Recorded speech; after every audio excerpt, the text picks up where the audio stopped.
다 같이 일어서서 임례송 부르심으로 살아계신 하나님 앞에 예배하겠습니다.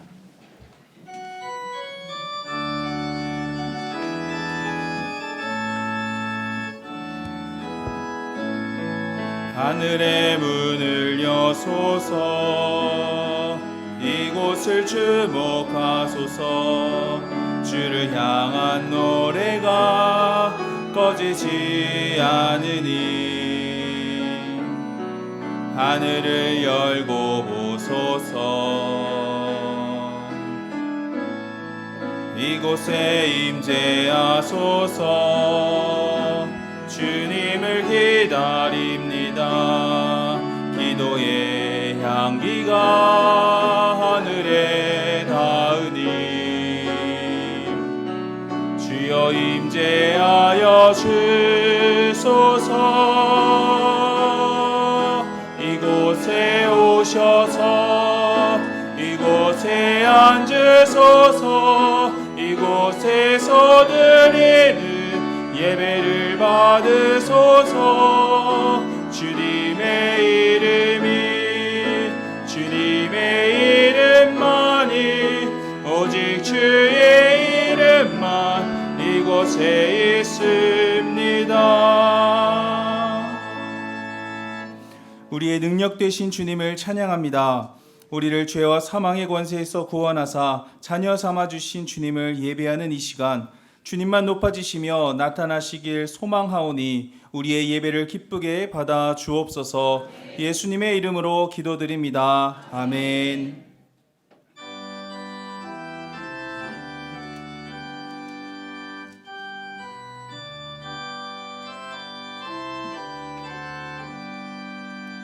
전능왕 오셔서 주 이름 찬송케 하옵소서.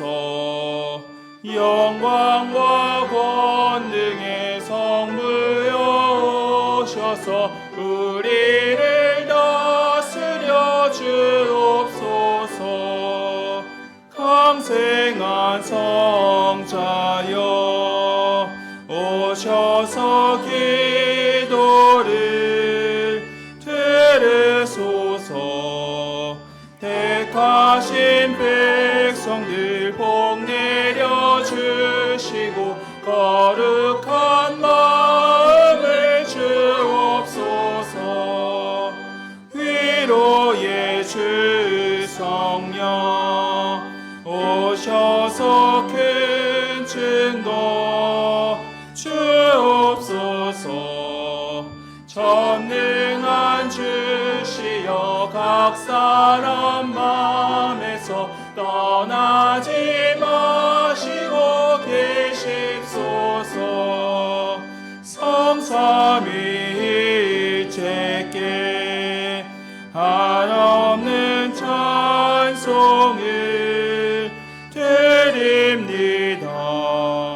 존귀한 주님의 영광 중 배우고 영원히 모시게 하옵소서. 아멘.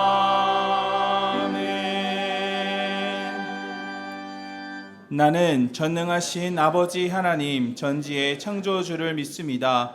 나는 그의 유일하신 아들 우리 주 예수 그리스도를 믿습니다. 그는 성령으로 잉태되어 동정녀 마리아에게서 나시고 본디오 빌라도에게 고난을 받아 십자가에 못 박혀 죽으시고 장사된 지 사흘 만에 죽은 자 가운데서 다시 살아나셨으며 하늘에 오르시어 전능하신 아버지 하나님 우편에 앉아 계시다가 거기로부터 살아있는 자와 죽은 자를 심판하러 오십니다.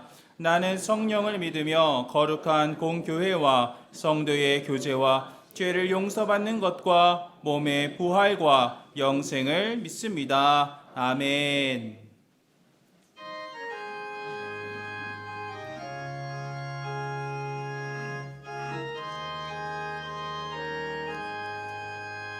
슬픈 마음 있는 사람 예수 이름 믿으면 영원토록 변함없는 마음 얻으리. 예수의 이름은 세상의 소망이요. 예수의 이름은 천국의 기쁨일세. 거룩하신 주의 이름 너의 방패 삼으라. 환난 시험 당할 때에 주께 기도드려라. 예수의 이름은 세상의 소망이요. 예수의 이름은 천국의 기쁨일세. 존귀하신 주의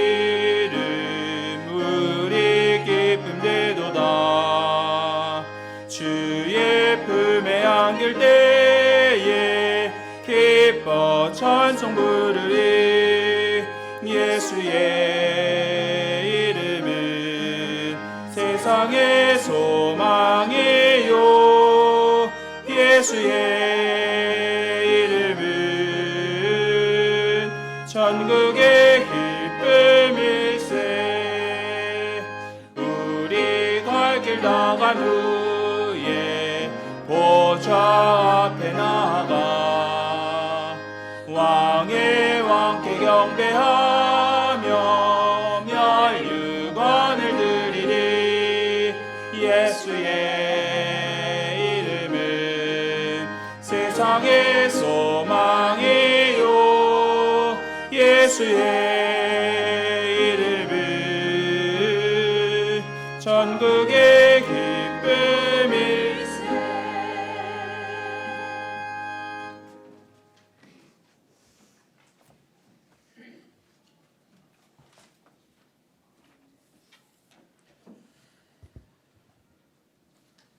우리의 착한 행실로 영광 돌리시기를 원하시는 하나님 아버지, 보잘것없는 우리를 자녀 삼으시고 세상을 변화시키는 빛과 소금으로 세워주심에 감사를 드립니다.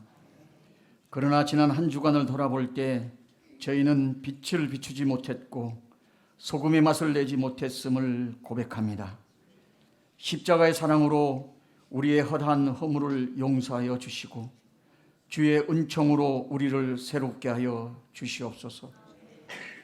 하늘과 땅의 권세를 가지신 하나님 아버지, 우리 안에 하나님의 통치가 온전히 드러나는 날까지 성령의 일하심을 바라보게 하여 주시옵소서. 우리의 자그마한 꿈에 허덕거리며 살지 않고 하나님의 비전에 매여 사는 믿음의 대장부들이 되게 하여 주시옵소서. 먹고 사는 데만 급급한 삶이 아니라 더 넓게 바라보며 살 수 있는 영적 안목을 주시옵소서.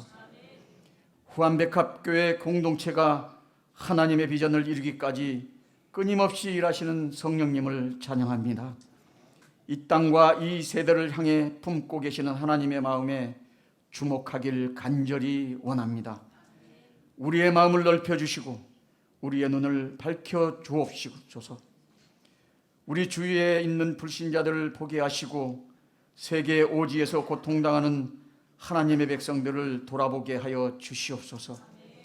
선교 현장에서 복음을 위해 헌신하는 선교사님들을 품게 하시고 우리의 눈이 복음이 필요한 곳으로 향하게 하여 주시옵소서. 하나님 아버지, 5월 5일이면 후한백합교회 총동원주일과 저 행복축제를 개최하고자 합니다. 하나님 아버지, 그동안 준비하는 시간과 또한 준비하는 손길들 위해 하나님께서 역사하여 주시옵소서. 아버지 하나님, 5일날 더 행복축제 때 우리 후한백합교회가 새로운 영혼들로 차고 넘치게 하여 주시옵소서. 하나님 아버지, 하나님께서 목사님에게 보여주신 하나님의 마음과 비전을 온 성도들이 가지길 간절히 원합니다. 그 마음과 비전을 함께 품고 친히 비전을 이루시는 주님을 보게 하여 주시옵소서.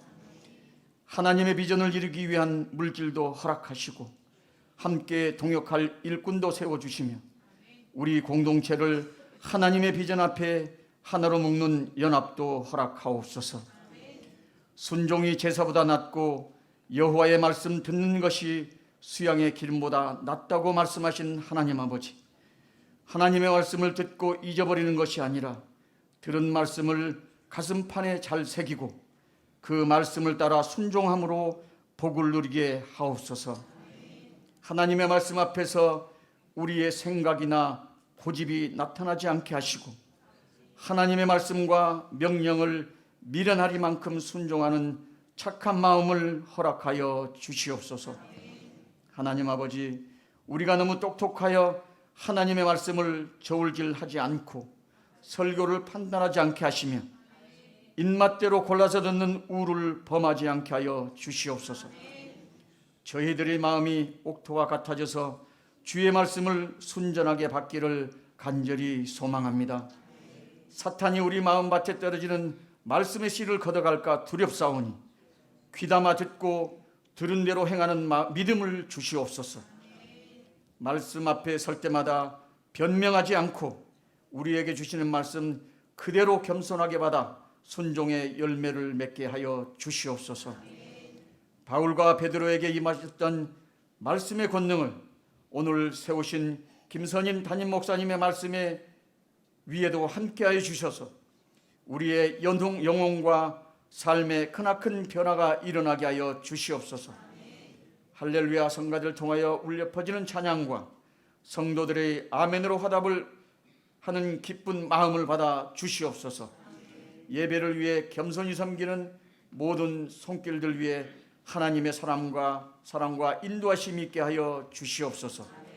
우리를 통해 비전을 이루어 가시는 예수 그리스도의 이름으로 간절히 기도합니다. 아멘.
성령이 너희에게 임하시며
교회 소식 전해드리겠습니다. 교회는 지금 상반기 총동원 주일 및 더 행복축제 기간으로 보내고 있습니다. 이제 다음 주면 더 행복축제 주일입니다. 마지막 남은 한 주간 끝까지 포기하지 않고 기도하면서 우리 주변 이웃들에게 예수님을 전해주시기를 부탁드립니다.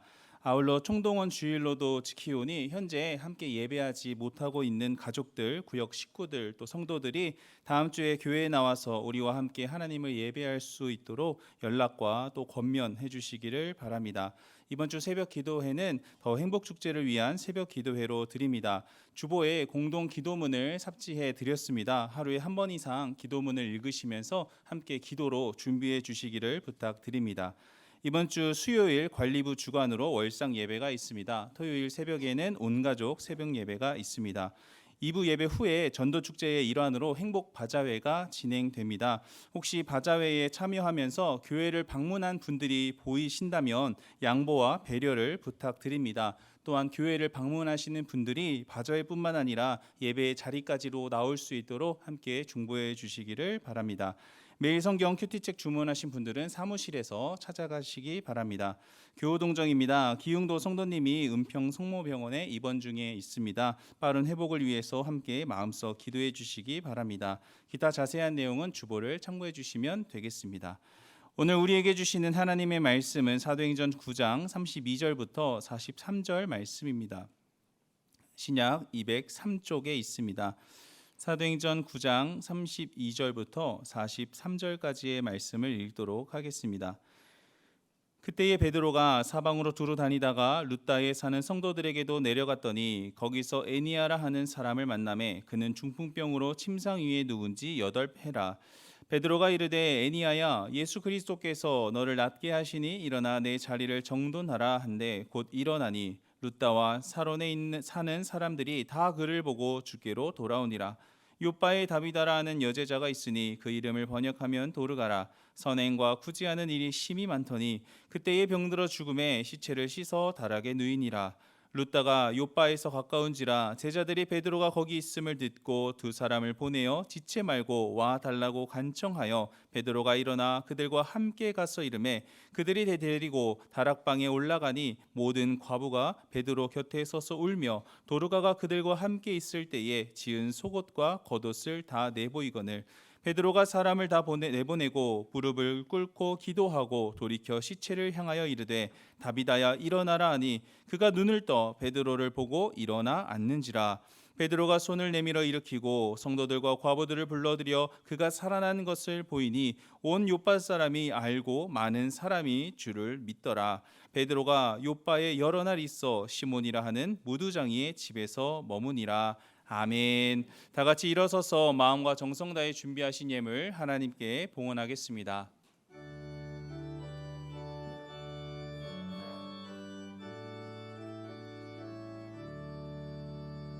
내게 있는 모든 것을 아낌없이 드리네. 사랑하고 의지하며 주만 따라 살리라. 주께 드리네. 주께 드리네. 사랑하는 구주 앞에 모두 드리네. 내게 있는 모든 것을 겸손하게 드리네. 세상 욕심 멀리하니 나를 받아주소서. 주께 드리네. 주께 드리네. 사랑하는 구주 앞에 모두 드리네. 내게 있는 모든 것을 주를 위해 드리네. 주의 성령 충만하게 내게 내려주소서. 주께 드리네. 주께 드리네.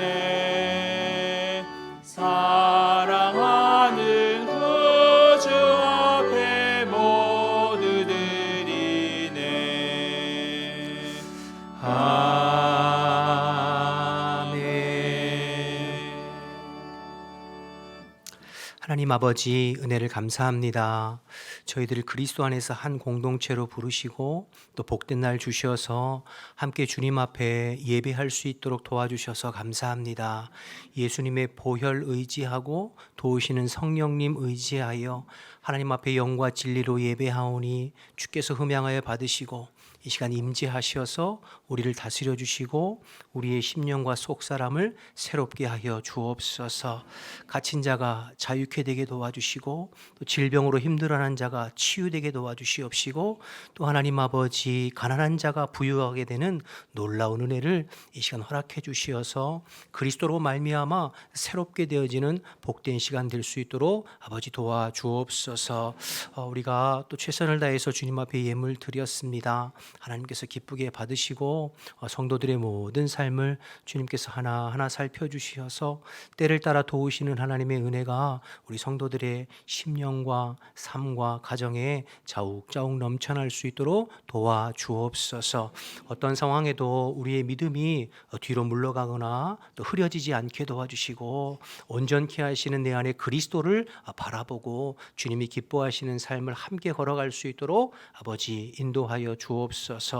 흩어져 있는 성도들 어느 곳에 있든지 또 한 주간도 눈동자와 같이 지키고 보호하여 주시며 또 주님의 도우시는 손길 가운데 살아가게 하시고 또 이 시간 말씀 나눌 때에 성령님께서 우리 교회에게 또 우리 심령에게 주시는 주의 말씀이 증거될 수 있도록 아버지 도와주옵소서. 함께 하실 줄 믿고 예수님의 이름으로 기도드립니다. 아멘. 자리에 앉겠습니다.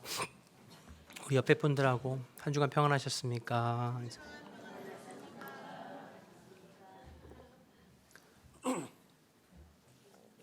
행복 축제는 더 이상 말씀 안 드리겠습니다. 이미 사도행전 9장 오늘인데요. 마지막 9장의 마지막 부분입니다. 베드로가 행한 놀라운 기적에 대해서 기록하고 있는 내용인데요. 루다라고 하는 도시와 요빠라고 하는 도시, 그 두 도시에서 베드로를 통해서 일어난 놀라운 기적이 기록되어져 있습니다. 사도행전 8장, 9장, 10장은 한 영혼의 구원에 관한 내용이 기록되어 있다. 지난번 말씀드렸는데 혹시 기억나시나요? 8장에는 에티오피아 내시의 구원 사건이 기록되어 있고요. 9장에는 사울이라고 하는 청년이 예수님을 만나 바울로 변화되는 구원의 사건이 기록되어져 있고 10장에는 백부장 고넬료의 구원 사건이 이렇게 각각 기록되어져 있죠. 8장, 9장, 10장에 이 세 명의 구원 사건은 사실은 이방인의 구원과 연관이 있습니다. 8장에 에티오피아 내시 그리고 10장에 로마 백부장인 고넬료 다 이방인이잖아요. 또 중간에 이제 9장에 바울은 유대인이긴 합니다만 우리가 이미 살펴본 대로 이방인 선교를 위해서 하나님께서 택하신 특별한 그릇이잖아요. 그러니까 사실은 8장, 9장, 10장의 이 구원 사건, 한 영혼이 구원받는 구원 사건은 이방인 구원과 깊이 연관이 되어 있죠.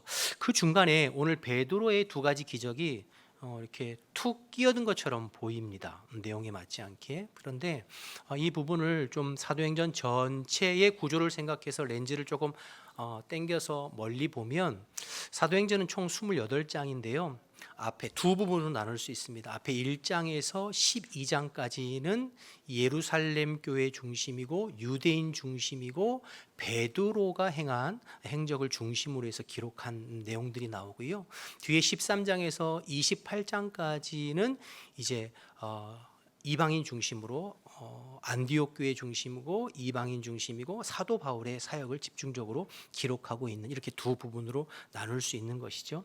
그 중에 이제 8장과 9장은 이방인들의 구원을 위해서 복음이 예루살렘에서 즉 유대인에게서 이방인에게로 어떻게 넘어가고 또 복음이 예루살렘을 넘어 사마리아와 땅끝을 향해서 어떻게 전파되기를 준비되어졌는가 하는 과정들을 보여주는 귀중한 사건이 한 영혼 에티오피아와 또 사도 바울의 또 고넬료의 사건을 통해서 이렇게 연결되어져 있는 것이죠. 그러니까 사실은 오늘 이제 본문에 9장 32절에 예루살렘의 수장이었던 베드로의 사역으로 다시 돌아오는 것이 끼어든 게 아니라 1장부터 12장까지의 큰 흐름으로 보면 다시 이제 그 1장에서 12장의 핵심 인물인 베드로의 사역으로 돌아온 것이다. 이렇게 볼 수 있는 것이죠. 사도행전의 구조적인 흐름에서 오늘 본문을 이해하면서 말씀을 좀 살펴보면 좋겠다라는 생각에서 설명을 드렸고요.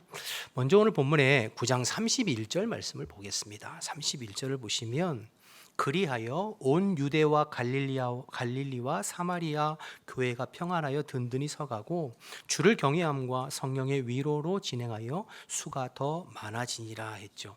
31절에 그리하여는 앞에 있는 내용들을 받고 있는 거잖아요. 그렇죠? 그럼 앞에 9장의 내용을 받고 있죠. 9장이 뭐였습니까? 사울이 변하여 바울이 된 사건이잖아요. 예수를 핍박하던 핍박자가 변하여서 예수가 그리스도이심을 증거하는 그런 놀라운 변화가 있었죠. 그 변화를 통하여 온 유대와 갈릴리와 사마리아 교회에 다시 평안이 찾아오고 교회는 또 든든하게 서가고 성장했다는 내용이 31절 내용이에요. 이 부분을 조금 살펴보기를 원하는데요. 우리가 지금 사도행전을 통해서 교회의 탄생과 교회의 성장에 관한 역사를 살펴보고 있습니다. 사도행전 2장에 성령이 임하시고 난 이후에 하루에 3,000명씩 5,000명씩 전도되면서 폭발적인 성장을 예루살렘 교회가 이루었어요. 그리고 여기까지 오는 건데, 그럼 교회가 그렇게 성장하는데 아무런 문제도 없고 아무런 장애물도 없고 쭉 성장해서 여기까지 왔느냐? 그렇지 않았잖아요. 그렇죠?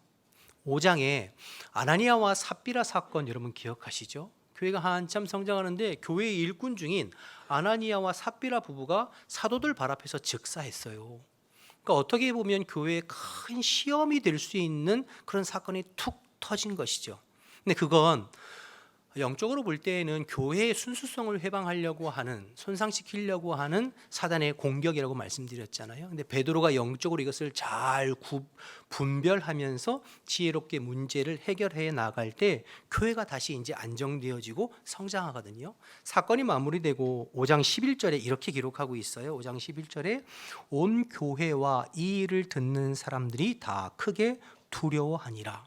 폭발적인 성장으로 자칫하면 마음이 해이해지고 교만해지고 교회가 엉뚱한 방향으로 갈 수 있는 것을 아나니아와 삽비라 사건을 통하여서 다시 사도들부터 시작해서 온 교회 성도들이 하나님을 경외하는 마음을 잃어버리지 않도록 경각심을 주는 사건이 되었던 것이죠. 그리고 교회는 다시 든든히 서가게 된 거예요. 문제를 극복하고. 그럼 끝이었나요? 아니에요. 6장에 오면 또 다른 문제가 툭 불거져 나옵니다. 교회 안에서 히브리파와 헬라파의 갈등이 생기잖아요. 그 구제하는 일로 인하여서 헬라파 과부들이 제외되는 것을 통하여서 헬라파 그리스도인들이 불만을 표출하고 교회 갈등이 있습니다. 여러분, 이것도 자칫 잘못하면, 이 문제를 잘못 다루면 교회가 둘로 분열하고 쪼개질 수도 있는 상황이에요. 그때 사도들이 기도하면서 어떻게 했나요? 헬라파 집사님들 중에서 7명의 집사님으로 임직을 세우고 그들에게 구제와 나눔의 사역을 위임하고 사도들은 다시 말씀과 기도에 전무하면서 문제를 또 지혜롭게 극복해요. 그러고 나니까 문제가 해결될 때 6장 7절에 뭐라고 또 말씀하고 있냐면, 하나님의 말씀이 점점 왕성하여 예루살렘에 있는 제자의 수가 더 심히 많아지고 허다한 제사장의 무리도 이 도에 복종하니라. 그러니까 갈등이 봉합되고 문제가 또 지혜롭게 해결되니까 교회는 또 든든하게 서가면서 이제 성장하고 부흥하는 것을 보게 되죠. 그럼 또 끝인가? 정말이에요. 7장에 오면 생각지도 못한 문제가 또 한쪽에서 툭 터집니다. 스데반 집사님이 공회 앞에 가서 설교하고 복음 전하다가 돌에 맞아 죽어요. 순교하잖아요. 또 그 일로 인하여서 생각도 못했는데 예루살렘 교회에 핍박이 쏟아지기 시작해서 성도들이 교회에 있을 수가 없어서 다 뿔뿔이 흩어져요.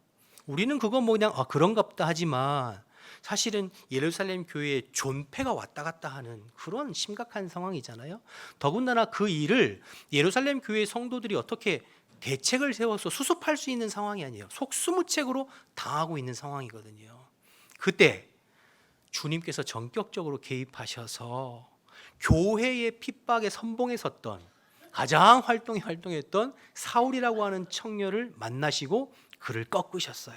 그리고 그를 변화시켜서 교회의 핍박자가 복음을 증거하는 자로, 교회를 잔멸하고 허물려고 했던 그 사람을 통하여서 다시 교회를 세우는 일에 쓰임받는 사람으로 변화시키는 그 일이 있은 후에 오늘 31절에 이제 다시 교회에 평안이 찾아오고 교회는 하나님의 뜻 안에서 건강하게 성장했다는 이야기가 31절에 나오는 내용이죠. 그래서요, 여러분, 교회가 성장하고 건강하고 부흥하는 과정에 있어서는 그냥 되는 것이 아니라 여러 가지 크고 작은 문제들이 계속 툭툭 터져 나옵니다. 작게는 성도 안에들, 지체들 안에 갈등의 문제들부터 시작해서 크게는 교회의 존폐가 왔다 갔다 하는 큰 문제에 이르기까지 크고 작은 문제가 교회는 계속 발생하게 되어져요. 근데 이건 자연스러운 거예요. 말씀드렸지만 교회가 문제가 생기는 건 자연스러운 거예요. 왜냐하면 문제 많은 사람들이 모여있는 공동체니까 문제가 있고, 또 마귀가 계속해서 교회 공동체를 공격하잖아요. 중요한 건 문제가 발생하고 생기는 것 자체가 문제가 아니라 그 문제를 어떻게 지혜롭게 기도하면서 하나님의 뜻 안에서 해결하고 극복해 나가느냐가 더 중요한 것이죠. 그러면 그 문제를 주님의 은혜 가운데 잘 해결하고 극복하면 오히려 교회가 더 든든해지고 건강해지고 주님께서 기뻐하시는 부흥을 이루게 되는 줄로 믿습니다. 교회뿐만 아니라 개인의 신앙생활도 여러분 꼭 같습니다. 여러분, 우리가 구원받아 하나님의 백성으로 이 땅을 살아가며 주님 앞에 서는 그날까지 우리의 신앙은 자라가야 합니다. 그리스도의 장성한 분량까지 날마다 자라가야 돼요. 그런데 우리의 신앙이 이렇게 성장하고 자라가고 성숙하기까지 아무 일도 없이 편안하게 성장하고 성숙하느냐? 천만에 그렇지 않죠. 우리는 다 예수 믿고 누구나 편안한 삶을 추구하고 원해요. 하지만 실제로는 그렇지 않습니다. 오히려 우리 인생에, 우리의 신앙생활의 여정에 크고 작은 문제들이 자꾸 툭툭 불거져 나옵니다. 어떨 때는 질병의 문제로 툭 불거져 나올 때도 있고, 어떨 때는 경제적인 문제로 툭 불거져 나올 때도 있고, 어떨 때는 교회 안에서 성도들 간의 갈등, 또 인간적인 어떤 갈등, 여러 가지 문제로 툭 불거져 나올 때가 있죠. 그런데 중요한 건 내 삶의 신앙생활을 하면서 내 신앙을 위협하고 내 신앙을 자꾸 주저앉히려고 하는 문제가 발생하는 것 자체가 문제가 아니라 그 문제 앞에 내가 어떻게 기도하면서 그 문제를 지혜롭게 하나님의 뜻 안에서 극복하느냐가 더 중요한 거죠. 그렇게 문제를 극복하고 이겨나가면 우리의 신앙과 믿음은 한 단계 성장하고 성숙하고 자라나게 되는 줄로 믿습니다. 베드로전서 4장 12, 13절 말씀 한번 같이 읽어볼까요? 시작. 사랑하는 자들아, 너희들을 연단하려고 오는 불시험을 이상한 일 당하는 것 같이 이상히 여기지 말고 오히려 너희가 그리스도의 고난에 참여하는 것으로 즐거워하라. 이는 그의 영광을 나타내실 때에 너희로 즐거워하고 기뻐하게 하려 함이라. 고난이 찾아오고 어려움이 찾아오고 시험이 찾아오는 것을 이상한 일 만난 것처럼 생각하지 말라는 거예요. 당연한 거다는 거죠. 근데 오히려 그 시험을 인내함으로 잘 극복해서 오히려 믿음의 성숙, 신앙의 성장의 기회로 삼으라는 말씀이죠. 고린도전서 10장 13절도 이런 말씀이 있는데요. 제가 읽어볼게요. 사람이 감당할 시험 밖에는 너희가 당한 것이 없나니 오직 하나님은 미쁘사 너희가 감당하지 못할 시험 당함을 허락하지 아니하시고 시험 당할 쯤에 또한 피할 길을 내사 너희로 능히 감당하게 하시느니라. 할렐루야. 하나님께서 우리를 붙들어 주셔서 우리에게 감당할 수 있는 시험을 허락하시고 또 그 시험 당할 때에 피할 길을 여사 능히 감당할 수 있는 힘과 능력과 지혜를 공급하시는 줄로 믿습니다. 그렇게 주님을 의지하면서 그 문제를 극복할 때 우리의 믿음과 신앙이 한 단계 성장하고 업그레이드 되는 것이죠. 사랑하는 여러분, 여러분의 삶 가운데 여러 가지 시험거리, 고난거리, 어려움이 있는 분들 계실 거예요. 근데 그 일들을 대할 때 그 문제로 인하여서 신앙이 주저앉고 신앙에서 벗어나고 믿음이 뒤로 물러가고 그건 마귀가 가장 기뻐하는 거예요. 주님이 원하시는 뜻은 그 문제와 시험을 잘 인내하면서 기도하고 내 삶을 오늘도 붙잡고 계시는 주님을 믿으면서 한 걸음 한 걸음 나아갈 때, 때가 되면 주님께서 평안과 회복과 은혜를 허락하시는 날이 오는 줄로 믿습니다. 오늘 혹독한 핍박을 견디면서도 참고 인내하며 가는 곳마다 복음 전하는 초대교회를 때가 되니 하나님께서 다시 평안을 허락하시고 또 부흥하고 성장해 하시는 이 말씀들을 기억하시면서 우리도 주님 앞에 서는 날까지 계속해서 시험과 어려움이 있을 텐데 그때마다 말씀을 기억하시어 믿음으로 신앙 안에 그것을 극복하고 이겨내므로 우리의 믿음이 주님 앞에 더 단단해지고 견고해지는 기회로 삼는 저와 여러분 되시기를 주님의 이름으로 축복합니다. 계속해서 32절 말씀을 좀 보시면 그때에 다시 이렇게 교회가 주의 은혜로 평안히 찾아오고 성장할 그때죠. 베드로가 사방으로 두루 다니다가 루다에 사는 성도들에게 내려갔다고 그랬어요.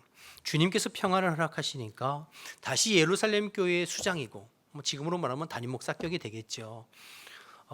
루다의 지방에, 그러니까 예루살렘을 제외한 여러 지방에 세워진 성도들과 교회들을 돌아보면서 순회하면서 신방하는 일을 하게 되죠. 그래서 루다, 사론, 요빠 그리고 10장의 가이사랴까지 이렇게 쭉 순회하고 돌아오게 됩니다. 요빠는 예루살렘에서 곧장 서쪽으로 내려가면 첫 번째 만나는 항구 도시가 이제 요빠입니다. 예루살렘에서 한 60km 정도 떨어져 있는데요. 그 중간에 있는 것이 루다예요. 그러니까 예루살렘에서 루다를 거쳐 요빠로 내려가게 되는 거죠. 그리고 그 루다와 요빠를 중심으로 북쪽으로 펼쳐지는 평야가 샤론 평야입니다. 오늘 35절에 사론이라는 지역이 바로 이 샤론 평야인데요. 사실은 이 지역들은 다 구약 성경, 구약 시대에는 블레셋 지역이었어요. 이 요빠를 중심으로 사실은 밑에 지역이 지난번에 살펴봤던 아스돗, 가사 이런 지역은 다 블레셋 지역. 요즘에 여러분 TV에 하마스하고 이스라엘 충돌하잖아요. 그 하마스의 가자지구 거기가 옛날에 사실은 구약시대로 말하면 블레셋이 주둔하고 있던 지역이기도 하죠. 어쨌든 지금 베드로가 예루살렘을 벗어나서 이방인들이 살고 있는 그런 지역으로 지금 순회를 간 것입니다. 마치 8장에서 사마리아의 빌립 집사님이 전도해서 사마리아 성의 성도들이 믿음의 성도들이 생겼다는 이야기를 듣고 예루살렘에서 베드로와 요한이 사마리아 성을 방문해서 그들에게 안수하고 세례를 주고 그리고 돌아다니면서 전도를 했던 것처럼 이제 오늘 본문의 베드로가 그 사론 지역과 그리고 요빠 해안 지역을 순회하면서 돌아보게 된 것입니다. 자, 그 중에 루다와 요빠에 있었던 두 가지 기적을 기록하고 있는데요. 오늘 본문 말씀을 가만히 읽어 내려가다 보면 여러분 베드로의 모습을 통해서 누구의 모습을 발견하게 되나요? 예, 베드로의 모습을 통해서 누가 보여지고 누가 생각나나요? 예수님 생각나잖아요. 그렇죠? 32절에 34절 말씀을 한번 보겠습니다. 그때 베드로가 사방으로 두루 다니다가 루다에 사는 성도들에게 내려갔더니 거기서 애니아라 하는 사람을 만남에 그는 중풍병으로 침상위에 누운 지 8해라. 베드로가 이르되 애니아야 예수 그리스도께서 너를 낫게 하시니 일어나 내 자리를 정돈을 한데 곧 일어났다고 그랬잖아요. 루다에서 애니아 8년 된 중풍병자를 고치는 이야기인데 이거 본문을 보면 누가 생각나냐면 예수님 생각나죠. 누가복음 5장에 가보면 예수님께서 중풍병자를 고쳐주시는 내용 기억하시죠? 4명의 친구들이 침상째 들고 왔다가 집으로 들어갈 수 없으니까 지붕을 뚫어서 끌어내렸던 그 사건. 그때도 누가복음 5장 24절 후반절에 보면 예수님께서 이렇게 말씀하셨어요. 중풍병자에게 말씀하시되 내가 내게 이르노니 일어나 내 침상을 가지고 집으로 가라 이렇게 말씀하셨거든요. 근데 오늘 34절에 보면 베드로도 애니아에게 애니아야 내 자리를 정돈하라. 일어나 내 자리를 정돈하라. 그러니까 예수님이 말씀하셨던 예수님이 행동하셨던 그대로 베드로도 하고 있는 것을 보게 되죠. 36절부터는 요빠에서 다비다 도르가라고 하는 여제자 여성도를 다시 살리는 기적인데요. 40절 말씀도 보시면 40절 베드로가 사람을 다 내보내고 무릎을 꿇고 기도하고 돌이켜 시체를 향하여 이르되 뭐라고 했죠? 다비다야 일어나라 하니 그가 눈을 떠 베드로를 보고 일어나 앉은지라. 여러분, 이 모습도 누구를 닮았어요? 예수님 닮았잖아요. 누가복음 8장에 예수님께서 회당장 야이로의 죽은 딸을 살리실 때 뭐라고 했습니까? 달리다 굼, 소녀야 일어나라. 달리다 소녀야 굼 일어나라. 예수님은 달리다 굼, 소녀야 일어나라. 베드로는 다비다 굼, 다비다야 일어나라. 이렇게 지금 똑같이 외치고 있는 것을 보게 됩니다. 그러니까 전부 오늘 말씀을 통해서 예수님이 떠오르고 예수님이 생각납니다. 본문 말씀을 이렇게 묵상하면서 몇 가지 저에게 주신 하나님의 은혜가 있었는데요. 첫 번째가 예수님의 사람은 예수님을 생각나게 하는 사람이구나 하는 것입니다. 그의 인격과 삶을 통해, 그의 말과 행동을 통해, 그의 사역의 현장을 통해 예수님이 떠오르고 예수님이 생각나게 하는 사람, 그것이 예수님의 온전한 제자구나라는 것을 이제 깨닫게 되는 거죠. 여러분, 우리 앞에 사울이라고 하는 청년과 스데반 집사님을 비교하면서도 한번 나눴잖아요. 사울은 하나님을 믿는 자라고 스스로 이야기하지만 그의 삶과 모습 속에서는 전혀 예수님의 모습이 살기가 등등하고 누군가 죽어 마땅하다고 생각하는 그 모습에는 주님의 모습이 전혀 비춰지지 않고 나타나지 않았죠. 그러나 반면 스데반의 모습 속에서는 처음부터 끝까지 예수님의 모습이 비춰지고 죽는 순간에도 원수까지 사랑하며 그들을 위해서 중보하는 그런 모습 말이에요. 오늘 본문의 베드로도 마찬가지죠. 베드로의 사역과 삶의 현장에서 예수님이 보여지고 예수님이 드러나는, 그러니까 그가 누가 예수님의 사람이고 누가 예수님의 참 제자인가, 그 사람의 모습을 통해 예수님의 모습이 드러나고 비춰지는 사람, 그의 말과 행동과 인격과 삶을 통해 예수님을 생각나게 하는 사람, 그가 예수님의 사람이죠. 여러분 어떠세요? 여러분을 보면 누가 생각나나요? 지난 금요일에 전도 교육 때 그 강사 목사님이 오셔서 질문하는 중에 저희 집사람한테 이렇게 질문했어요. 사모님의 신앙의 롤모델은 누구예요? 그러니까 우리 집사람이 한치의 망설임 없이 예수님이죠, 이렇게 대답하더라고요. 그러니까 강사님이 그것을 받아서 옆에 있는 목사님은 아니에요? 그러니까 1초도 망설임 없이 아닌데요, 이렇게 말씀하려고요. 아닌데요. 그래서 제가 적잖이 서운했습니다. 제 모습 속에서 예수님의 모습을 느낄 수 없었다는 이야기겠죠. 제가 말씀을 준비하면서 하나님 앞에 회개했어요. 하나님, 제가 베드로처럼 또 스데반 집사님처럼 저의 모습과 사역과 삶을 통해서 예수님 드러나게 해주세요. 예수님 닮아가게 해주세요. 그렇게 기도가 되더라고요. 여러분 어떠세요? 여러분의 모습을 통해서 예수님이 드러나고 비춰지게 되시기를 주님의 이름으로 축복합니다. 꿈이 있는 자유라는 찬양, 그 찬양 한재용 목사님이 쓴 소원이라고 하는 찬양이 있는데요. 그 찬양 가사에 이런 가사가 있어요. 삶의 한 절이라도 그분을 담기 원하네. 가사가 삶의 한 절이라도, 내 삶의 한 절, 내 삶의 한 점이라도 예수님 담길 원하고 예수님을 보여줄 수 있다면, 바라기는 저와 여러분을 통해서 예수님이 비춰지고 예수님이 생각나는 하나님의 사람 되어지시기를 주님의 이름으로 축복합니다. 두 번째 말씀 묵상하면서 이 베드로의 변화된 모습을 좀 생각해 봤어요. 갈릴리 호수에서 고기 잡던 베드로, 갈릴리 호수에서 고기 잡던 베드로의 평생 꿈은 고기 많이 잡는 거였어요. 만선의 꿈. 오늘 하루 고기 많이 잡아서 식구들하고 맛있는 건 먹는 거. 그런 베드로에게 예수님 어느 날 찾아가셔서 베드로야, 나를 따라오너라. 내가 너로 사람 낚는 어부 되게 하리라 말씀하셨죠. 그리고 그 말씀이 이루어지기까지 예수님이 친히 베드로를 훈련하시고 연단하시고 세워주셔서 갈릴리 호숫가에 국한되어져 있던 그의 인생, 고기 많이 잡는 것이 유일한 꿈이었던 그의 인생을 변화시키셔서 온 세계와 열방을 다니면서 그리스도의 복음을 증거하는 주의 일꾼으로 주님께서 세워주신 줄로 믿습니다. 이건 누가 한 것이에요? 베드로가 한 게 아니에요. 주님이 약속하시고 주님이 말씀하신 그대로 주님께서 이루어 주셨어요. 베드로는 주님 앞에 부족한 뿐이었어요. 늘 배신하고 원망하고 또 때로는 낙심하고 실족하고 넘어지고, 그런 베드로를 주님이 또 찾아가 주셔서 위로하고 격려해서 종국에는 베드로를 사람 낚는 어부로 사용하시는 것을 오늘 본문에 바라보게 됩니다. 저와 여러분도 마찬가지죠. 베드로를 부르신 주님께서 저와 여러분들을 부르셔서 이 자리에 있게 하시고 우리를 통해서 오늘도 일하고 계신 줄로 믿습니다.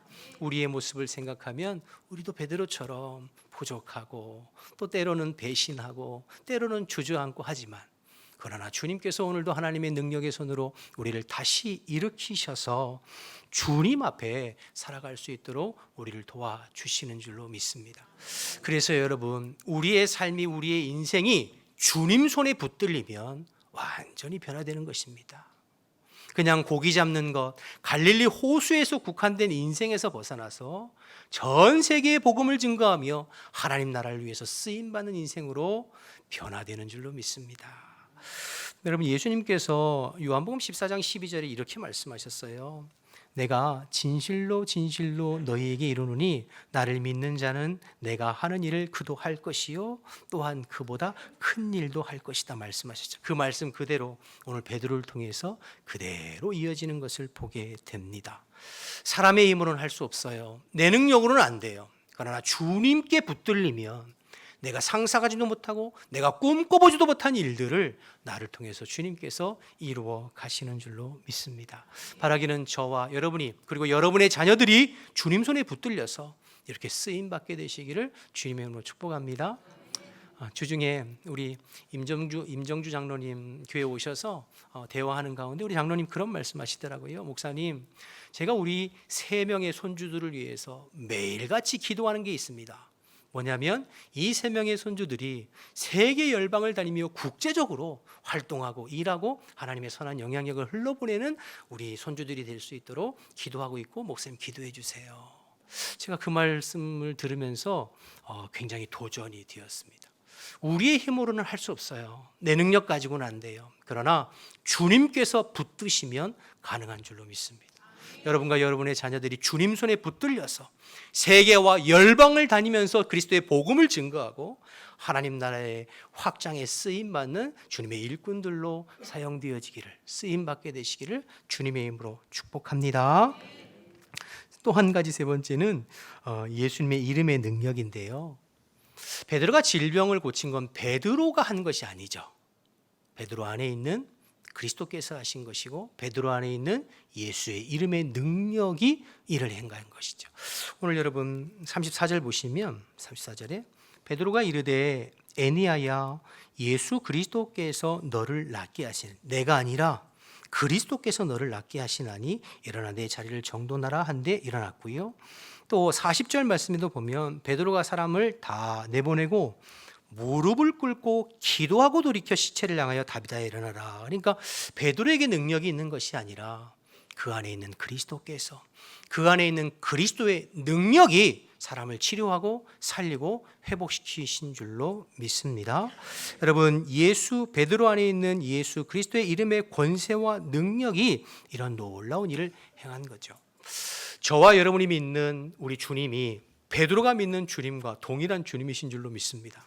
그렇다면 저와 여러분 안에 있는 그리스도의 이름의 권세를 믿고 의지하여 우리도 선포하고 우리도 기도하고 우리도 간구할 때 오늘도 우리 삶 가운데에서 주님께서 일하시고 역사하실 줄로 믿습니다. 여러분 안에 있는 그리스도의 이름의 권세를 사용해 보세요. 때로는 질병으로, 때로는 여러 가지 문제로 힘들고 어려울 때 물론 병원을 찾아가고 도움 구하는 사람들을 찾아가서 해결해야죠. 도움을 받아야죠. 그런데 그것만 하지 마시고 내 안에 계신 예수 그리스도의 이름의 권세를 의지하여 믿음으로 선포하고 기도하고 간구하는 여러분 되시기를 주님의 이름으로 축복합니다. 그럴 때 오늘도 주님께서 우리의 삶 가운데 일하시고 치료하시고 회복하시고 복 주시는 은혜가 저와 여러분의 삶 가운데 일어날 줄로 믿습니다. 일어날 줄로 믿습니다. 지금은 제가 그렇게 못하는데요. 저희 딸 조이가 태어났을 때 이 아이가 한 4살, 5살 때까지는 매일 저녁에 자기 전에 제가 우리 딸의 머리에 손에 안수하면서 항상 기도하고 잤어요. 근데 그때 기도했던 기도 제목은 변하지가 않는 기도 제목이에요. 딱 뭐라고 기도했냐면, 하나님, 이 딸을 하나님 앞에 사람 앞에 사랑받는 딸로 키워주시고 많은 사람들에게 소망이 되어주는 딸로 키워주세요. 건강하고 지혜롭고 아름다운 딸로 성장하게 해주세요. 딱 그 기도 제목이었어요. 매일 저녁. 우리 딸 얼마나 예쁘게 자라고 있는데요, 여러분. 여러분도 내 안에 있는 그리스도의 이름으로 믿음을 가지고 선포하고 기도하고 간구할 때 주님께서 이해하고 역사해 주실 줄로 믿습니다. 요한복음 14장 14절에 보면 내 이름으로 무엇이든지 구하라. 내게 구하면 내가 행하리라 말씀하셨고, 요한복음 16장 24절 말씀에는 지금까지는 너희가 내 이름으로 아무것도 구하지 아니하였으나 구하라. 그리하면 받으리니 너희 기쁨이 충만하리라 말씀하셨어요. 여러분, 이 말씀 의지해서 베드로처럼 내 안에 있는 그리스도의 이름으로 선포하고 기도하고 간구하여 오늘도 여러분의 삶 가운데서 구체적으로 일하시고 역사하시는 주님의 기적을, 주님의 능력을 체험하고 살아가는 우리 모든 성도들 되시기를 주님의 이름으로 축복합니다. 마지막으로 한 가지만 더 살펴보면요, 36절에서 43절에 보면 우리가 죽은 다비다를 이제 베드로가 살리는 내용이잖아요. 근데 제가 이 말씀 이렇게 쭉 묵상하면서 요빠라고 하는 이 도시에 좀 주목하게 되었는데요. 우리 36절을 좀 보실까요? 36절 보시면 요빠에 다비다라는 여제자가 있으니 그 이름을 번역하면 도르가라. 선행과 구제하는 일이 심히 많았다고 그랬잖아요. 그러니까 다비다는 선행과 구제하는 일이 많았대요. 그러면 그가 누구를 향해서 선행과 구제를 했을까요? 뭐 그때 당시 고아와 과부, 그렇죠? 그때 당시 사회의 가장 연약한 자들이죠. 근데 특별히 다비다는 과부들을 향하여서 선행과 구제를 많이 했던 것 같아요. 여러분 39절 말씀을 보시면 39절 볼까요? 베드로가 일어나 그들과 함께 가서 이르매 그들이 데리고 다락방으로 올라가니 그다음 뭐라고 했죠? 모든 과부가 베드로 곁에 서서 울며 도로가가 그들과 함께 있을 때에 지은 속옷과 겉옷을 다 보였다고 그랬잖아요. 41절도 보시면 41절에 베드로가 손을 내밀어 일으키니 성도들과 또 뭐라고 했죠? 과부들을 불러 그들이 살아난 것을 보였다. 그러니까 계속해서 오늘 본문에 보면 유독 과부들이 많이 나와요. 이건 두 가지겠죠. 하나는 이 다비다 도르가가 살아있을 때 그 요빠 지역에 있는 과부들을 특별히 섬기고 그들에게 선행을 해나가는 일들을 했다는 것이죠. 또 하나 생각해 보면 그렇다면 이 요빠라고 하는 도시에 유독 과부들이 많이 살고 있었다는 말도 되잖아요. 그럼 왜 요빠에 과부들이 그렇게 많았을까요? 요빠는 아까 제가 말씀드렸잖아요. 항구 도시라고 말씀드렸죠. 그러니 어느 날 남편이 배를 타고 바닷가에 고기 잡으러 갔다가 풍랑이 일고 배가 뒤집히면 남편이 돌아오지 못하니까 그 요빠 지역에 과부들이 많이 있었던 것 같아요. 그 과부들을 이제 도르가 다비다가 섬기고 도왔던 거죠. 그런데 이 말씀을 묵상하면서 이 요빠라고 하는 지역을 묵상할 때 구약 성경에 한 명의 선지자가 탁 떠올랐어요. 누굴까요? 요나입니다. 요나. 하나님께서 니느웨로 가서 복음 전하라고 하는 것을 요나가 불순종하여 다시스로 도망가죠. 근데 요나가 다시스로 도망가기 위해서 배를 탔던 곳이 어디냐면 요빠예요. 요빠에 무슨 일이 있었는지 요나 1장 1절에 4절까지 말씀을 좀 보겠습니다. 1장 여호와의 말씀이 아mit때의 아들 요나에게 임하니라 이르시되 너는 일어나 큰 성읍 니느웨로 가서 그것을 향하여 외치라. 이 악독이 내 앞에 상달되었음이니라 하시니라. 그러나 요나가 여호와의 얼굴을 피하여 일어나 다시스로 돌아가야 하여 요빠로 내려갔더니 마침 다시스로 가는 배를 만난지라. 여호와의 얼굴을 피하여 그들과 함께 다시스로 가려고 백사스를 두고 배에 올랐더라. 그다음 4절을 보세요. 뭐라고 나와 있죠? 여호와께서 큰 바람을 바다 위에 내리심에 바다 가운데 큰 폭풍이 일어나 배가 거의 깨지가 된지라. 요나도 요빠에 들렸던 적이 있었던 거죠. 그런데 요나는 하나님의 말씀에 불순종하여 요빠를 들리게 되고 이 요빠의 요나가 들림으로 말미암아 요빠에 뭐가 있었어요? 큰 큰 폭풍과 풍랑이 있어서 요나가 탄 배도 힘들었지만 아마도 그날 고기 잡으러 갔던 배들 중에 이 요나로 인해서 생긴 풍랑으로 인하여서 배가 뒤집혀지고 그래서 과부가 또 생기지 않았을까라는 생각을 해요. 물론 오늘 본문에 있는 과부하고는 전혀 상관없는 거지만요. 무슨 말씀을 드리고 싶은 거냐면 똑같이 요파라는 지역을 잠깐 들렸어요. 요나도 그렇고 베드로도 그렇고. 그런데 하나님 앞에 불순종한 요나가 그 지역을 들렸을 때 그 지역에 요나로 인하여 폭풍이 일고 그 지역에 요나 때문에 큰 피해가, 인명피해, 재산피해가 요나의 불순종으로 그 지역에 나타나죠.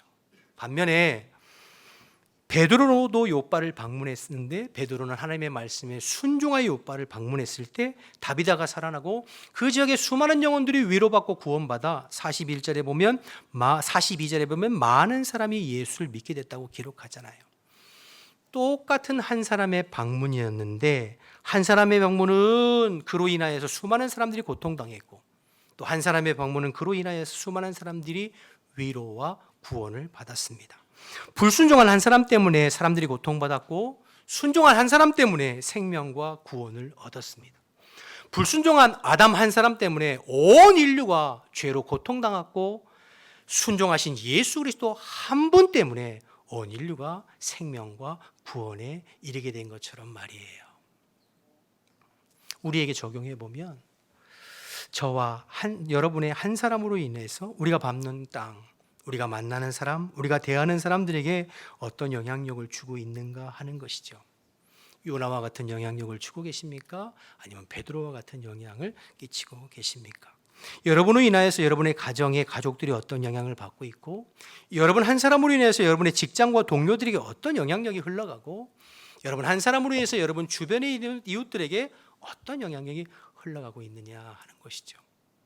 바라기는 요나와 같이 되지 않기를 바라고 베드로와 같이 되어지기를 주님의 이름으로 축복합니다.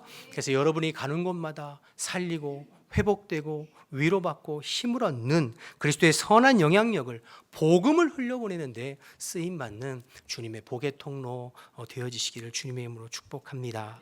여러분 오늘 베드로가 루다에서 에니야의 중풍병을 고쳐주었습니다. 요바에서 죽은 여제자 다비다 도르가를 다시 회복시키고 살려주었습니다. 그러나 우리가 조금 더 생각해 보면 언젠가 이 사람들은 또 병들고 또 죽음을 맞이하게 될 것입니다. 세상에 누구도 언젠가는 또 병들고 또 죽음을 맞이하게 됩니다. 그러므로 육체의 회복이 참 귀한 것이지만 그러나 육체의 회복보다 더 귀한 것은 그 영혼이 회복되고 구원 얻는 것인 줄로 믿습니다. 그 영혼이 예수님을 만나 그 영혼이 거듭나고 하나님의 백성으로 구원받고 회복되어지는 것, 그것보다 더 귀하고 그것보다 더 중요한 것은 없죠. 행복축제 일주일 남았는데요. 여러분들이 품고 있는 영혼들을 위해서 그냥 포기하지 마시고 한 번 더 기도하면서 여러분들이 만나는, 여러분들이 스쳐가는 그 사람들에게 가장 귀한 예수님을 선물해주고 예수님을 만날 수 있는 기회를 제공해주고 예수 그리스도의 복음을 들을 수 있는 일에 쓰임받는 한 주간이 되셨으면 좋겠어요. 그래서 저와 여러분들을 통하여서 그리스도의 선한 영향력이 오늘 베드로처럼 우리가 가는 곳마다 우리가 서 있는 곳마다 자연스럽게 흘러가는 주님의 사람으로 쓰임받게 되시기를 주님의 이름으로 축복합니다. 우리 다 같이 일어나셔서 찬양하고 기도합시다.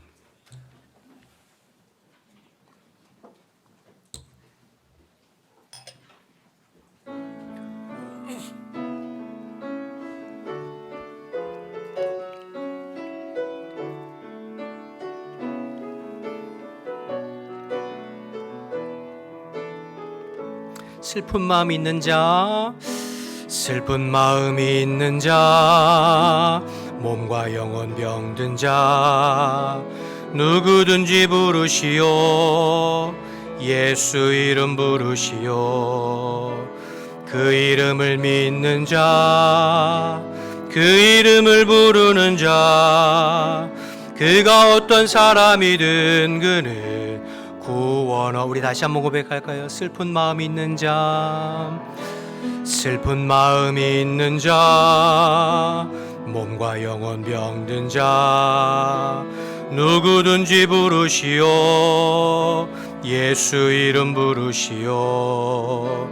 그 이름을 믿는 자, 그 이름을 부르는 자, 그가 어떤 사람이든 그는 구원 얻으리. 예수 예수 예수 예수, 오 능력의 그 이름 예수, 나 외쳐 부르네. 예수 예수, 오 구원의 그 이름 예수, 나 외쳐 부르네. 예수 그리스도. 2절합니다. 은과 금 내게 없지만, 은과 금 내게 없으나 나 가진 건 너에게 주니. 능력의 이름 예수라. 그 이름을 붙드시오. 그 이름을 묻는 자, 그 이름을 부르는 자, 그가 어떤 사람이든 그는 주의 영광 보리라. 예수 예수, 오 능력의 그 이름 예수, 나 외쳐 부르네. 예수 예수, 오 구원의 그 이름 예수, 나 외쳐 부르네. 예수 그리스도 우리에게 주신 영광의 그 이름, 우리에게 주신 영광의 이름, 나 어찌 잠잠하리. 세상에 크게 외쳐 부르리. 나의 주 예수 그리스도. 우리 선포합시다. 예수 예수 예수 예수, 오 능력의 그 이름 예수, 나 외쳐 부르네. 예수 예수, 오 구원의 그 이름 예수, 나 외쳐 부르네. 예수 그리스도. 함께 기도하길 원합니다. 여러분, 베드로가 외쳤던 예수 그리스도의 이름의 생명은 우리에게도 동일한 생명이요 구원인 줄로 믿습니다. 그 이름을 증거하고 전하는 일에 쓰임받기를 결단하면서 기도했으면 좋겠고, 오늘 여러 가지 말씀을 나누었는데요, 한 말씀이라도 여러분 마음 가운데 심겨진 말씀, 붙잡아야 될 말씀이 있다면 붙들고 기도하셨으면 좋겠어요. 고난을 통해서 우리의 신앙은 연단되어집니다. 힘들고 어렵다고 좌절하고 포기하는 것이 아니라 오히려 믿음으로 인내하면서 고난을 극복하는 성도가 될 수 있도록, 우리의 말과 모습과 행동을 통해서 예수님이 보여지고 생각나는 성도가 될 수 있도록 주님 앞에 붙들려서 복음 위에서 쓰임받는 성도가 되고, 예수의 이름으로 권세로 선포할 때, 기도할 때 주님의 능력을 경험하는 저희들의 삶이 될 수 있도록, 우리가 만나는 모든 사람들에게 그리스도의 복음의 선한 영향력을 흘러보내서 그 사람을 살리고 회복시키고 예수 믿고 구원받게 하는 통로로 쓰임받는 저희들이 되게 해달라고, 이런 말씀들 중에 여러분에게 주신 말씀을 붙잡고 우리 예수님의 이름 한번 부르고 주님의 이름으로 기도하겠습니다. 주여, 하나님 아버지, 은혜와 사랑을 감사합니다. 오늘도 불러주시고 말씀 듣고 찬양하고 기도할 수 있게 하심을 감사합니다. 하나님, 내 안에 계신 예수 그리스도의 이름의 권세와 능력을 믿습니다. 오늘도 내 안에 생명으로 계신 주님, 그 이름을 증거하고 그 이름을 드러내고 그 이름을 선포하는 데 쓰임받는 주님의 복음의 도구 되어질 수 있도록 하나님 인도하여 주옵소서. 베드로를 능력의 손으로 붙잡아 주시어서 주님의 복음의 통로 삼아주시고 하나님 나라의 귀한 일꾼들로 삼아주셨던 것처럼 하나님 아버지, 부족한 종을 붙잡아 주시고 우리 모든 성도들을 붙들어 주시어서 하나님 나라를 꿈꾸게 하시고 주님의 복음에 쓰임받는 주의 종들이 다 될 수 있도록 하나님 인도하여 주옵소서. 우리의 입술을 통하여서 담대히 그리스도의 복음이 증거되게 하시고 예수 그리스도의 이름과 권세로 선포하며 기도하는 가운데 하나님 아버지, 오늘도 살아 역사하시는 주님의 역사를 경험하고 체험하는 우리 모든 성도들이 다 될 수 있도록 하나님 인도하여 주옵소서. 때로는 하나님 아버지, 문제와 어려움 어려움과 환경으로 인하여서 우리가 낙심하지 않게 도와주시옵시고 오히려 주님을 바라보며 믿음으로 선포하고 기도하면서 문제를 극복하고 오히려 우리의 믿음이 우리의 신앙이 더 단단해져 갈 수 있도록 하나님 인도하여 주옵소서. 그래서 우리가 가는 곳마다 그리스도를 드러내게 하시고 우리의 모습을 통하여서 우리의 입술을 통하여서 우리의 삶을 통하여서 오직 예수님이 드러나고 예수님이 생각나는 하나님의 사람으로 사라질 수 있도록 하나님 인도하여 주옵소서. 우리의 마음을 열어주시고 우리의 입술을 열어주시고 우리의 중심을 열어주시어서 하나님의 말씀이 들려지게 하시고 하나님의 말씀이 심겨지게 하시고 그 말씀 앞에 반응하고 순종함으로 말미암아 오늘도 우리의 삶 가운데 일하시고 역사하시는 주님을 깊이 경험하며 살아가는 우리 모든 지체들이 될 수 있도록 하나님 인도하여 주옵소서. 주님 일하여 주시옵소서. 주님 역사하여 주옵소서. 우리의 마음과 심령과 중심을 주님께서 주장하여 주시옵소서. 오늘도 살아 역사하시는 주님, 우리의 주인 되시고 생명 되시니 찬양하고 감사합니다. 내 안에 계신 그리스도께 우리의 마음과 시선이 중심이 고정되게 하시고 그리스도의 복음을 증거하는 통로로 쓰임받는 저희들 될 수 있도록 하나님 인도하여 주옵소서. 연약한 베드로를 붙들어 주시어서 종국에는 주님의 일꾼으로 사용하셨던 것처럼 주님의 복음의 일꾼으로 사용하셨던 것처럼 연약한 저희들을 붙들어 주시어서 하나님 성장시켜 주시고 또 회복시켜 주시고 치료해 주시어서 주님의 복음을 증거하고 예수님이 생각나는 주님의 제자로 살아갈 수 있도록 하나님 인도하여 주옵소서. 여러 가지 어려움으로 힘들어하는 지체들을 주님께서 기억하시고 믿음이 흐려지지 않게 도와주시고 기도하면서 예수의 이름으로 선포하면서 어려움을 극복해 나가는 믿음의 백성들이 다 될 수 있도록 인도하옵소서. 한 주간 동안 세상에 나가서 살 때에 주님께서 동행해 주시고 특별히 우리가 품고 기도하고 있는 영혼들에게 그리스도의 선한 영향력을 흘러보내고 복음을 흘러보내고 또 그가 구원받는 데 쓰임받는 복음의 통로로 사용하여 주시옵소서. 이제는 우리 주 예수 그리스도의 은혜와 하나님 아버지의 크신 사랑과 성령의 교통하심이 주님의 일꾼으로 쓰임받기를 다시 한번 결단하는 우리 모든 성도들 머리머리 위에 지금부터 영원토록 함께 하시기를 간절히 축원하옵나이다. 아멘.